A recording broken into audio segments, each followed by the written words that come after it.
చంద్రబాబు సమర్థ నాయకత్వం వల్లే ఏపీకి పెట్టుబడుల వెల్లువన్నారు మంత్రి నారా లోకేష్. విజనరీ లీడర్ చంద్రబాబు నాయుడు సమర్థవంతమైన లీడర్షిప్ ట్రాక్ రికార్డు వల్లే ఆంధ్రప్రదేశ్కు పెట్టుబడులు వెల్లువెత్తుతున్నాయి.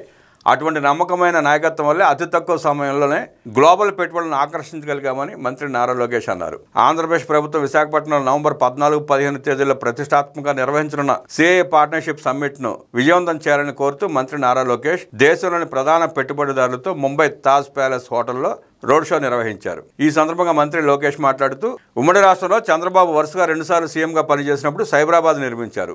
ఇప్పుడు తెలంగాణ రాష్ట్రానికి అది పవర్ హౌస్గా మారిందని తెలిపారు. విభజిత ఆంధ్రప్రదేశ్లో దేశంలోని వెనకబడిన అనంతపురం జిల్లాకు కియా ఫ్యాక్టరీని రప్పించారు. దీనివల్ల ఆ జిల్లాలో తలసరి ఆదాయం 3 రెట్లు పెరిగింది. రాష్ట్రానికి పెట్టుబడులు భారీగా రావడానికి ప్రభుత్వం అమలు చేస్తున్న స్పీడ్ ఆఫ్ డూయింగ్ బిజినెస్ విధానం మరొక కారణంగా మంత్రి లోకేష్ తెలిపారు. స్టార్టప్ రాష్ట్రమైనప్పటికీ ఏపీలో ఇన్వెస్టర్స్ ఫ్రెండ్లీ విధానాలు అమలు చేయడం వల్ల ఫార్చ్యూన్ 500 కంపెనీలు మా రాష్ట్రం వైపు చూస్తున్నాయి. ఒకసారి ఏపీతో పెట్టుబడిదారులు ఒప్పందం చేసుకున్నాక ఆ ప్రాజెక్టును మాదిగా భావించి అన్ని విధాలుగా సహాయ సహకారాలు అందిస్తున్నాం. ఏపీలో స్పీడ్ ఆఫ్ డూయింగ్ బిజినెస్కు ఆర్ఎస్ఎల్ఆర్ మెటల్ స్టీల్ ప్లాంటే నిదర్శనం. నవంబర్లో ఆ ప్రాజెక్టు తొలిదశ పనులు ప్రారంభమవుతాయి. ఒక జూమ్ కాల్ సమావేశం ద్వారా వారికి కావాల్సిన మౌలిక సదుపాయాలకు గ్రీన్ సిగ్నల్ ఇచ్చి ఎలాంటి ఎంఓయూ లేకుండా కేవలం 15 నెలల్లో ఈ ప్రాజెక్టు పట్టాలెక్కించగలిగాం. 1 గిగావాట్ గూగుల్ డేటా సెంటర్ ఏర్పాటుకు ఈ నెల 14వ తేదీన ఒప్పందం కుదుర్చుకోబోతున్నాం. ఇందుకోసం కేంద్రంతో మాట్లాడి డేటా సెంటర్ పాలసీలో కూడా మార్పులు తెచ్చాం.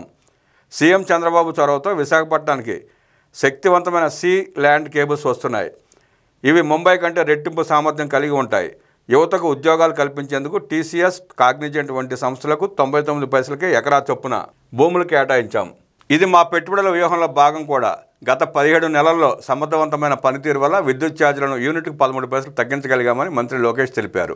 క్లస్టర్ వైజ్ అభివృద్ధిపై దృష్టి సారించి పెట్టుబడులను ఆకర్షిస్తున్నాం. వాణిజ్య విస్తరణలో ఇది కీలకమైన అడుగు. ప్రధాన ప్రాజెక్టులకు సంబంధించిన అనుబంధ యూనిట్లన్నీ 100 కిలోమీటర్ల లోపు ఉండేలా ప్రోత్సహిస్తున్నాం. వర్టికల్, హారిజాంటల్ ఇంటిగ్రేషన్ చేపడుతున్నాం. విడి భాగాల తయారీ యూనిట్లు వర్టికల్ అయితే నైపుణ్యంతో కూడిన విద్య అందించి వర్క్ ఫోర్స్ ను సిద్ధం చేసి పరిశ్రమలకు అనుసంధానించడం ద్వారా హారిజాంటల్ అభివృద్ధికి కృషి చేస్తున్నాం. కియాకు ఇచ్చిన ప్రోత్సాహాలు అనుబంధ పరిశ్రమ కూడా ఇచ్చి ఆ ప్రాంతాన్ని అభివృద్ధి చేశాం. 3500 ఎకరాల్లో ఏరోస్పేస్ సిటీ అభివృద్ధి చేయబోతున్నామని మంత్రి లోకేష్ వివరించారు. ఇతర రాష్ట్రాలను కాదని ఆంధ్రప్రదేశ్ను ఎందుకు ఎంపిక చేసుకోవాలో, ఏపీకి ఉన్న బలాలు ఏమిటో మీకు తెలియజేశాం.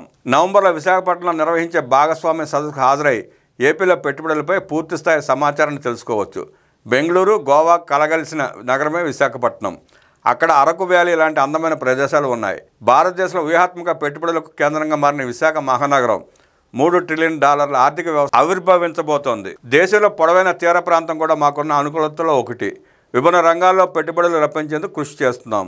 అమరావతిలో దేశంలోనే తొలిసారిగా జనవరిలో 158 క్యూబిట్ క్వాంటమ్ కంప్యూటర్ రాబోతోంది. అన్ని విధాల అనుకూలతలు కలిగిన ఏపీలో పెట్టుబడులు పెట్టడానికి ముందుకు రండి. మీకు అవసరమైన అన్ని సహాయ సహకారాలు అందించడానికి మేము సిద్ధంగా ఉన్నామని మంత్రి లోకేష్ స్పష్టం చేశారు. ఈ రోడ్ షోలో Tata group chairman N Chandrasekaran, traffic guru CEO Sachin Gupta, CII western region chairman Rishikumar Bagla, deputy chairman VR Advani, CII AP chairman Gannamani Muralikrishna, AP పరిశ్రమల శాఖ కార్యదర్శి యువరాజ్ తదితరులు పాల్గొన్నారు.